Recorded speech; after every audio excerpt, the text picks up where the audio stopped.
Now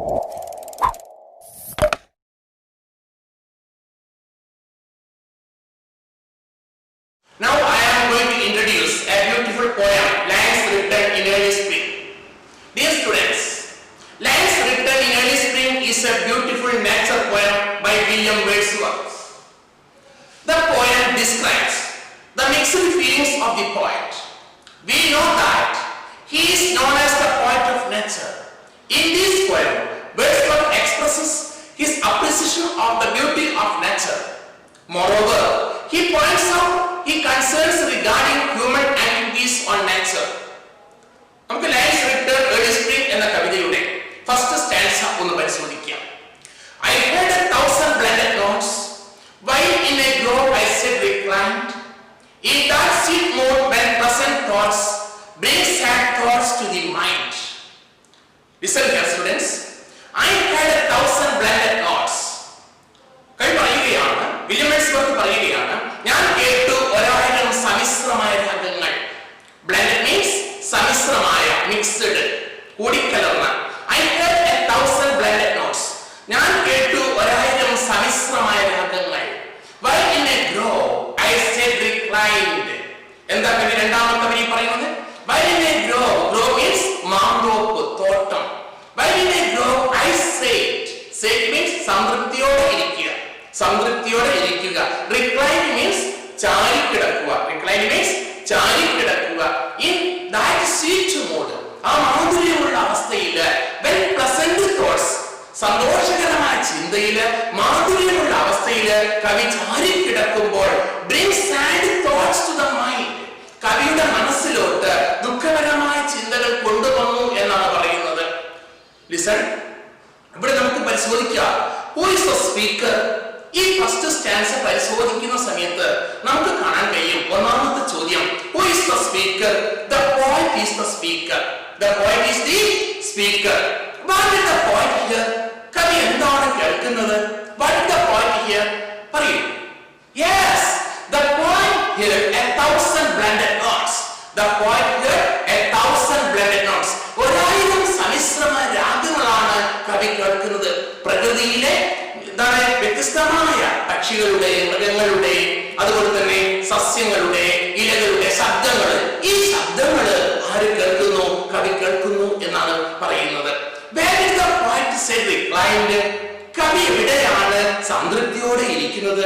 The poet said reclined in a grove. എവിടെയാണ്? ഒരു മാന്തോപ്പിലാണ് കവി സംതൃപ്തിയോടെ ഇരിക്കുന്നത്. Where is the poet said reclined? The poet said reclined in a grove. എന്റെ ചോദ്യം ഇതാണ്, ഈ സ്റ്റാൻസ വായിക്കുന്ന സമയത്ത് നിങ്ങൾ കേൾക്കുന്ന ഓഡിബിൾ ഇമേജ് ഏതാണ്? ഏതാണ് ഓഡിറ്ററി ഇമേജ്? പറയൂ, ആ ഓഡിറ്ററി ഇമേജ് ഏതാണ്? I heard 1,000 blended notes. ഏതാണ്? Pick out auditory image in this stanza എന്ന് ചോദ്യം വന്നാൽ എങ്ങനെ ചെയ്യണം? I heard 1,000 blended notes. ഞാൻ കേട്ടു 1000 സമ്മിശ്രമായ രാഗങ്ങൾ. അതാണ് ഓഡിറ്ററി ഇമേജസ്. ഏതാണ്?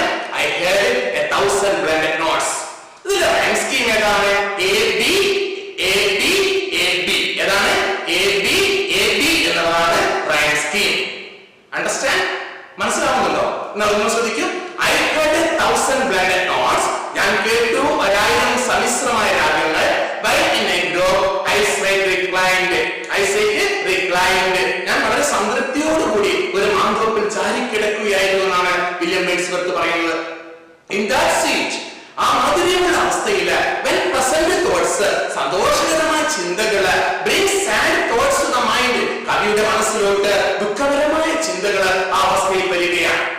നമുക്ക് ഇതിന്റെ മീനിങ് ഒന്ന് പരിശോധിക്കാം. Here the poet narrates, എന്താണ് കവി ഇവിടെ വിവരിക്കുന്നത്? His feelings, അവന്റെ വികാരങ്ങള്, by sitting in a grove, ഒരു മാന്തോപ്പിൽ ഇരിക്കുന്ന സമയത്ത് കവിയുടെ വികാരങ്ങൾ എന്ന് പറയുന്നത് surrounded, the surrounded ആണ് ചുറ്റപ്പെട്ട, by the blended notes of nature, in a relaxed mood. His mind is filled with several thoughts. കവിയുടെ മനസ്സിലൂടെ വ്യത്യസ്തമായ ചിന്തകൾ പോയിക്കൊണ്ടിരിക്കുകയാണ്. പ്രകൃതിയെ കുറിച്ചുള്ള വ്യത്യസ്തമായ ചിന്തകളാണ് അവരുടെ മനസ്സിലൂടെ പോയിക്കൊണ്ടിരിക്കുന്നത്, കവിയുടെ മനസ്സിലൂടെ പോയിക്കൊണ്ടിരിക്കുന്നത്. ഇനി നമുക്ക് രണ്ടാമത്തെ സ്റ്റാൻസ പരിശോധിക്കാം. To have fair words did the nature leak, the human soul that through me ran, and it grieved my heart to think what man has made of man. നോക്കൂ, to have fair works, അവളുടെ മനോഹരമായ പ്രവൃത്തികൾ, അവളുടെ മനോഹരമായ പ്രവൃത്തികൾ did nature link, പ്രകൃതിയുമായി ബന്ധിപ്പിക്കുമ്പോൾ, അവളുടെ മനോഹരമായ പ്രവൃത്തികൾ പ്രകൃതിയുമായി ബന്ധിപ്പിക്കുമ്പോൾ, and must grieved, grieved means നൊമ്പരപ്പെടുത്തുക, അത് ദുഃഖമുണ്ടാക്കുന്നു, കവിയെ സങ്കടപ്പെടുത്തുന്നു. മൈ ഹാർട്ട് ടു തിങ്ക്, എന്റെ ഹൃദയത്തെ അത് ചിന്തിക്കുന്ന സമയത്ത് കവിയുടെ ഹൃദയത്തെ, എന്റെ ഹൃദയത്തെ അത് എന്ത് ചെയ്യുന്നു, ചിന്തിപ്പിക്കുക. And much it grieved my heart to think, and it grieved, grieved means ദുഃഖിപ്പിക്കുക, നൊമ്പരപ്പെടുത്തുക. My heart, എന്റെ ഹൃദയത്തെ to think, ചിന്തിക്കുമ്പോൾ, ചിന്തിക്കുമ്പോൾ what man has made of man, what man has made of man, മനുഷ്യന് വേണ്ടി എന്താണ് ഉണ്ടാക്കുന്നത്, കവിനെ വളരെയധികം വിഷമിപ്പിക്കുക. അതായത് ഫ്രഞ്ച് വിപ്ലവം അതിന്റെ മൂർധന്യാവസ്ഥയിലെത്തിയ സമയത്താണ് എന്ത് ചെയ്യുന്നത്, വില്യം വേർഡ്സ്വർത്ത് ഈ കവിത എഴുതുന്നത്. അപ്പൊ മനുഷ്യനെതിരെ പോരാടുന്ന കാലഘട്ടം. അതോടൊപ്പം തന്നെ മനുഷ്യൻ പ്രകൃതിയെ നശിപ്പിക്കുന്നു. നമുക്കറിയാം, എന്താണ് മരങ്ങൾ കംപ്ലീറ്റ് മുറിച്ചു മാറ്റുന്ന ഒരു ടൈം. അതോടൊപ്പം തന്നെ ഇവിടെ എന്താണ് മാലിന്യം, അതായത് വായു മലിനീകരണം, എയർ പൊല്യൂഷൻ ഉണ്ടാക്കുന്നു, വാട്ടർ പൊല്യൂഷൻ ഉണ്ടാക്കുന്നു, ഹ്യൂജ് ബിൽഡിംഗ്, എന്താണ് വലിയ ബിൽഡിങ്ങുകൾ നിർമ്മിക്കുന്നു, അതുപോലെ തന്നെ പാതകൾ പൊട്ടിക്കുന്നു, പ്രകൃതിയെ മനുഷ്യൻ നശിപ്പിക്കുന്ന ഈ അവസ്ഥയിൽ കവി ചോദിക്കുകയാണ്, what man has made of man, മനുഷ്യൻ എന്താണ് മനുഷ്യനെ ഉണ്ടാക്കുന്നത്. To have fair works, അവരുടെ മനോഹരമായ പ്രവൃത്തികൾ did nature link, അവരുടെ മനോഹരമായ പ്രവൃത്തികൾ പ്രകൃതിയുമായി ബന്ധിപ്പിക്കുന്ന സമയത്ത് ഈ വരി പെർസോണിഫിക്കേഷനെ കാണിക്കുന്നു. എന്താ പെർസോണിഫിക്കേഷൻ? മനുഷ്യൻ ചെയ്യുന്ന കാര്യങ്ങള് വസ്തുക്കളിൽ കൽപ്പിക്കുമ്പോൾ അതിനെ നമ്മൾ പെർസോണിഫിക്കേഷൻ എന്ന് പറയാറുണ്ട്. അല്ലേ? മഴയെ ആലിംഗനം ചെയ്യുക, ആലിംഗനം ചെയ്യുന്ന ആരാണ്? മനുഷ്യന്മാർ തമ്മിലാണ്. ഒന്ന് ചിരിക്കുന്നു, ചിരിക്കുക ആരാണ്? മനുഷ്യനാണ്. അപ്പൊ ഇതിനെയാണ് പെർസോണിഫിക്കേഷൻ എന്ന് പറയുക. നോക്കൂ, ഈ സ്റ്റാൻസിൽ ഒന്നാമത്തെ വരി to have fair works did nature link, പ്രകൃതിയുമായി ബന്ധപ്പെട്ട അവരുടെ പ്രവർത്തനങ്ങൾ. The human soul that through me ran, മനുഷ്യാത്മാവായ എന്നിലൂടെ കടന്നു പോകുമ്പോൾ, human soul means മനുഷ്യാത്മാവ്. The human soul that through me ran, മനുഷ്യാത്മാവായ എന്നിലൂടെ കടന്നു പോകുമ്പോൾ, and much it grieved my heart to think, എന്റെ ഹൃദയത്തിൽ അത് നൊമ്പരപ്പെടുത്തുന്നു, എന്റെ ഹൃദയത്തെ അത് ദുഃഖിപ്പിക്കുന്നു. എന്തെന്ന്? what man has made of man, what man has made of man എന്നുള്ള ആ വരി കവിയെ എന്ത് ചെയ്യുന്നു? നൊമ്പരപ്പെടുത്തുന്നു, ദുഃഖിപ്പിക്കുന്നു എന്നുള്ളതാണ്. Listen students, in this poem, ഈ കവിതയിൽ nature is personified as a female human figure. നമുക്ക് പറയാം as a female human figure എന്നാണ്. To have fair works did nature line, her fair works, അവളുടെ മനോഹരമായ പ്രവൃത്തികൾ എന്ന് പറയുന്നത്. In this poem, nature is personified as a female human figure. Are you grasping, students? Yes, very good. In this poem, nature is personified as a female human figure. The poem points out, ഈ കവി ഇത് ചൂണ്ടിക്കാട്ടുന്നുണ്ട്, nature for her god-like abilities to link abilities a human soul to herself എന്നാണ് ഈ second stanzയിലെ ആദ്യത്തെ രണ്ട് വരിയുടെ അർത്ഥം നമുക്ക് എടുക്കേണ്ടത്. At the same moment, ഇതേ നിമിഷത്തിൽ തന്നെ he also feels grief by thinking about how cruelty man he's separated himself from mother nature. അതായത് തന്റെ പ്രകൃതിയോട് മനുഷ്യൻ ചെയ്യുന്ന പ്രവണതകൾ അത് കവിയെ വളരെയധികം ഹൃദയത്തിൽ വരുന്നുണ്ട്, നൊമ്പരപ്പെടുത്തുന്നുണ്ട്. The line what man has made of man express the poet's utter disappointment. കവി മൊത്തത്തിൽ നിരാശനാണ്. In human activities, മനുഷ്യരുടെ പ്രവർത്തികൾ against nature, പ്രകൃതിക്കെതിരെ മനുഷ്യൻ ചെയ്യുന്ന പ്രവർത്തനങ്ങൾ കൊണ്ട് മനുഷ്യൻ എന്താണ്? കവി പൂർണ്ണമായും utter disappointment ആണ് എന്ന് നമുക്ക് സെക്കൻഡ് സ്റ്റാൻസർ മനസ്സിലാക്കാൻ കഴിയും.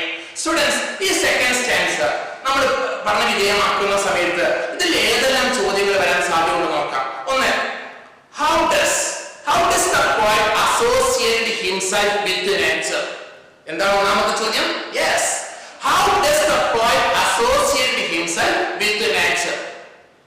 Nature has linked human society to her beauty and serenity എന്ന് പറയാം. അല്ലെങ്കിൽ ഇങ്ങനെ പറയാം, nature has linked human soul to her beauty and serenity. എന്താണ്?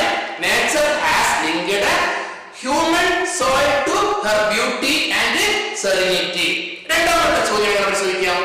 How does man work against it? ഇവിടെ it എന്ന് പറയുന്നത് എന്താണ്? Please tell me. Yes, very good. Nature. എന്താണ്? How does man work against it? പ്രകൃതിക്കെതിരെ മനുഷ്യൻ എങ്ങനെയാണ് പ്രവർത്തിക്കുന്നത്? നമുക്ക് ഇതിൽ നിന്ന് ചോദിക്കാം. അപ്പോൾ ആൻസർ എങ്ങനെ ഉണ്ടാകും? Man is trying to cut down. Man is trying to cut down trees. മരങ്ങൾ മുറിച്ചു മാറ്റുന്നു. Loot sand. മണൽ എന്താണ്? ലൂട്ട് ചെയ്യുക, മോഷ്ടിക്കുക, കൊള്ളയടിക്കുക. From rivers. എവിടുന്ന്? നദികളിൽ നിന്ന്. And build huge factories. വലിയ ഫാക്ടറികൾ നിർമ്മിക്കുക. That pollutes the air and water. അത് എന്താകും? വെള്ളത്തിനെയും അതുപോലെ തന്നെ എയറിനെയും പൊല്യൂട്ട് ചെയ്യുന്നു, മലിനീകരിക്കുന്നു. ഇങ്ങനെയാണ് മനുഷ്യൻ പ്രകൃതിയെ നശിപ്പിച്ചുകൊണ്ടിരിക്കുന്നത്. How does man work against it? എന്ന ചോദ്യത്തിന്റെ ആൻസർ എന്തായിരിക്കും?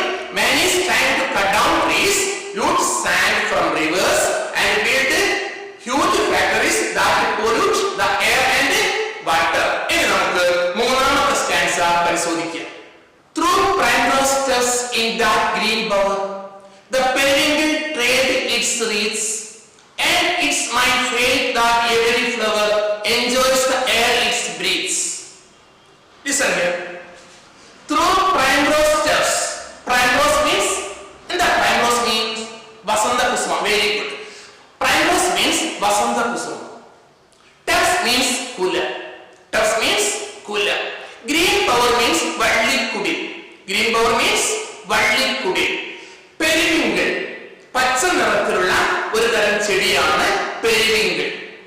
പെരിവിങ്കിൾ മീൻസ് പച്ച നിറത്തിലുള്ള ഒരു തരം ചെറിയ ചെടി. ട്രേഡ് മീൻസ് നേർത്ത. ട്രേഡ് മീൻസ് നേർത്ത. റീഡ്സ് പുഷ്പചക്രം. റീഡ്സ് പുഷ്പചക്രം. എന്താണ് പറയുന്നത്? Through primrose steps in that green bower. ആ വള്ളിക്കുടിലിൽ, വസന്തകുസുമത്തിന്റെ കുലകളുള്ള ആ വള്ളിക്കുടിലിൽ, the periwinkle trade its wreaths. ആ പച്ച നിറത്തിലുള്ള ആ ചെടി എന്താണ്? ആ നേർത്ത പുഷ്പചക്രമായി കിടക്കുമ്പോൾ നോക്കണേ, ആ വള്ളിക്കുടില്, വസന്തകുസുമത്തിന്റെ കുലകളുള്ള ആ വള്ളിക്കുടില് നേർത്ത പുഷ്പചക്രമായി പെരിവിങ്കിൾ ചെടി കിടക്കുമ്പോൾ, it is my faith, എന്റെ വിശ്വാസം, കവിയുടെ വിശ്വാസം, that every flower, tacky image ആണ്, every flower, എല്ലാ പുഷ്പങ്ങളും enjoys, ആസ്വദിക്കുന്നു, the air, എന്തിനെ? ആ വായുവിനെ, its breathes, അത് ശ്വസിക്കുന്ന വായുവിനെ എല്ലാ പുഷ്പങ്ങളും ആസ്വദിക്കുന്നു എന്നാണ് ആരുടെ വിശ്വാസം? കവിയുടെ വിശ്വാസം. Through primrose steps in that green bower, the periwinkle trade its wreaths, and its mind felt that every flower enjoys the air it breathes. What were the plants in the green bower? ആ പച്ച വള്ളിക്കുടിലുള്ള ചെടികൾ ഏതെല്ലാമാണ്? Please tell me. പറയൂ. Yes, ഏതാണ്? Primrose steps and periwinkle. ഏതാണ്? Primrose steps and periwinkle. What enjoys every flower? What enjoys every flower? Every flower enjoys the air it breathes. Every flower enjoys the air it breathes. ഇനി നമുക്ക് അടുത്ത stanza പരിശോധിക്കാം. The birds around me hopped and played. Their thoughts I cannot measure, but the least motion which they made just seemed a thrill of pleasure. ഇതാണ് അടുത്ത stance. നമുക്ക് ഈ സ്റ്റാൻസയുടെ meaning നോക്കാം. The birds around me hopped and played. ഇവിടെ നോക്കൂ നിങ്ങൾ, ഈ stanza വായിക്കുന്ന സമയത്ത് വിഷ്വൽ ഇമേജ് ആയിട്ട് നമുക്ക് കാണാൻ കഴിയും ഫസ്റ്റ് ലൈൻ തന്നെ. ഇത് the birds around me hopped and played. പക്ഷികൾ എനിക്ക് ചുറ്റും തുള്ളിച്ചാടി കളിച്ചു. The birds hopped, the birds around me. Me means എനിക്ക് ചുറ്റും എന്ന് പറയുന്നത് കവിക്ക് ചുറ്റുമാണ്. പ്രകൃതിയുടെ സൗന്ദര്യം കവി ആസ്വദിക്കുകയാണ്. തനിക്ക് ചുറ്റും പക്ഷികൾ എന്താണ്? hopped and played എന്നാണ് പറയുന്നത്. But the birds around him do? Yes, the birds around him hopped and played എന്നാണ്. അതായത് പക്ഷികൾ എനിക്ക് ചുറ്റും തുള്ളിച്ചാടി കളിച്ചു. Their thoughts, അവരുടെ ചിന്തകൾ I cannot measure, എനിക്ക് അളക്കാൻ കഴിയുന്നില്ല എന്നാണ് കവി പറയുന്നത്. ആരാണ് I എന്ന് പരാമർശിക്കുന്നത്? The poet. Their thoughts, അവയുടെ ചിന്തകൾ, പക്ഷികളുടെ ചിന്തകൾ എനിക്ക്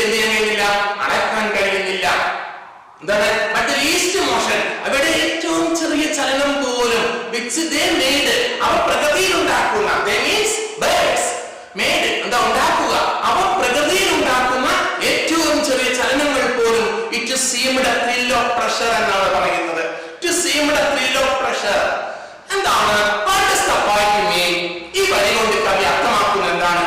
The least motion of the birds in the nature made the poet's thrill.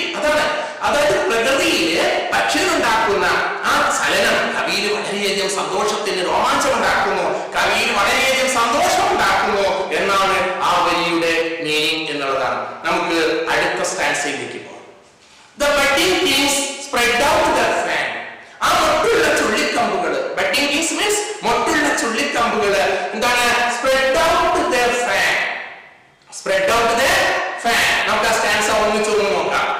The budding kings spread out their fan to catch the breezy air, to catch the breezy air, and I must think, though I can, that there was pleasure there. The budding kings spread out their fan to catch the breezy air, and I must think, though I can, that there was pleasure there. The budding kings spread out their fan, മൊട്ടുള്ള ചുള്ളിക്കമ്പുകൾ പടർന്നു പന്തലിച്ചു. To catch the breezy air, എന്ത് ചെയ്യാൻ വേണ്ടി? To catch the breezy air, ഇളം കാറ്റിനെ പിടിക്കുവാൻ വേണ്ടി. പറയുകയാണ് മൊട്ടുള്ള ചുള്ളിക്കമ്പുകൾ പടർന്നു പന്തലിച്ചത് ഇളം കാറ്റിനെ പിടിക്കുവാൻ. Breezy air means ഇളം കാറ്റ്. I must think, ഞാൻ നിർബന്ധമായും ചിന്തിക്കുന്നു എന്തെന്ന്? Do I can, എനിക്ക് ചെയ്യാൻ കഴിയും. Do I can എന്ന്, that there was pleasure there, പ്രകൃതിയിലെ എന്തെല്ലാം എനിക്ക് ചെയ്യാൻ കഴിയുമോ നല്ല കാര്യങ്ങൾ അതിനെ കുറിച്ച് ആര് ചിന്തിക്കുന്നു? കവി ചിന്തിക്കുകയാണെന്ന് പറയുന്നത്. I must think, do I can, that there was pleasure there. അവിടെ സന്തോഷം ജനിപ്പിക്കാൻ കഴിയുന്ന എന്തെല്ലാം കാര്യങ്ങൾ കവിക്ക് ചെയ്യാൻ കഴിയുമോ? I must think, അതിനെ കുറിച്ച് നിർബന്ധമായും ആര് ചിന്തിക്കുന്നു? കവി ചിന്തിക്കുന്നു എന്ന് പറയുന്നതാണ് ഈ സ്റ്റാൻസ. നമുക്കിനി ഈ കവിതയുടെ അവസാന സ്റ്റാൻസയിലേക്ക് നോക്കാം. In this belief from heaven descend, ഈ വിശ്വാസം എന്താണ്? In this belief from heaven descend, is such be nature's holy plan, have I not reason to lament what man has made of man? നോക്കൂ ഈ സ്റ്റാൻസയുടെ മീനിങ്. In this belief, ഈ വിശ്വാസം, what is the belief of mentioned here? ഇവിടെ സൂചിപ്പിക്കുന്ന ആ വിശ്വാസം ഏതാണ്? The belief is to protect nature, പ്രകൃതിയെ സംരക്ഷിക്കുക എന്നുള്ള വിശ്വാസം. If this belief from heaven descend, ഈ വിശ്വാസം സ്വർഗ്ഗത്തിൽ നിന്ന് അയക്കപ്പെട്ടതാണെങ്കിൽ, ഈ വിശ്വാസം സ്വർഗ്ഗത്തിൽ നിന്ന് അയക്കപ്പെട്ടതാണെങ്കിൽ, what is the belief mentioned here? Yes, ഏതാണ്? The belief is to protect nature, പ്രകൃതിയെ സംരക്ഷിക്കുക എന്ന വിശ്വാസം. If this belief from heaven descend, is such nature's holy plan, ഇത് പ്രകൃതിയുടെ പരിശുദ്ധമായ ഒരു പദ്ധതിയാണ്. എന്താണ് nature's holy plan? നമുക്ക് നോക്കാം. Nature's holy plan is to create a world where man can live peacefully എന്നുള്ളതാണ് ഇവിടെ ഉദ്ദേശിക്കുന്ന ആ holy plan. അതായത് ഇത് പെർസോണിഫിക്കേഷനെ കാണിക്കുന്ന വരിയാണ്. ഇത് nature's holy plan. ലാസ്റ്റ് സ്റ്റാൻസയിലെ പെർസോണിഫിക്കേഷനെ കാണിക്കുന്ന വരി ഏതാണ്? nature's holy plan. Nature's holy plan. What is nature's holy plan? Nature's holy plan is to create a world where man can live peacefully എന്നാണ് nature's holy plan. മനുഷ്യന്റെ പരിശുദ്ധമായ പദ്ധതി എന്ന് പറയുന്നത് പ്രകൃതിയിൽ സമാധാനം ഉണ്ടാക്കുന്ന, പ്രകൃതിക്ക് വളരെ നേട്ടമുണ്ടാക്കുന്ന ഗുണങ്ങളെയാണ് ഇവിടെ ഹോളി പ്ലാൻ കൊണ്ട് ഉദ്ദേശിക്കുന്നത്. Have I not reason to lament? Lament means വിലപിക്കുക. കവി ചോദിക്കുകയാണ് സ്റ്റാൻസയിലെ മൂന്നാമത്തെ വരിയിലെ have I not reason? Reason means കാരണം. Have I not reason to lament? എനിക്ക് വിലപിക്കാൻ കാരണമില്ലേ? Have I not reason to lament means എനിക്ക് വിലപിക്കാൻ കാരണമില്ലേ? What man has made of man? മനുഷ്യന് വേണ്ടി എന്താണ് ഉണ്ടാക്കിയത്? മനുഷ്യൻ എന്താണ് ചെയ്തുകൊണ്ടിരിക്കുന്നത്? മനുഷ്യൻ പ്രകൃതിയിൽ എന്താണ് ചെയ്തുകൊണ്ടിരിക്കുന്നത്? ഞാൻ നേരത്തെ സൂചിപ്പിച്ചു കഴിഞ്ഞു. ആ മനുഷ്യനെ കുറിച്ചുള്ള ചിന്തകൾ അത് കവിന എന്താണ് കവിയിൽ ദുഃഖം ഉണ്ടാക്കുന്നു, കവിയുടെ ഹൃദയത്തെ നൊമ്പരപ്പെടുത്തുന്നു. അതുകൊണ്ടാണ് കവി ചോദിക്കുന്നത് have I not reason to lament what man has made of man? What man has made of man? എന്താണ്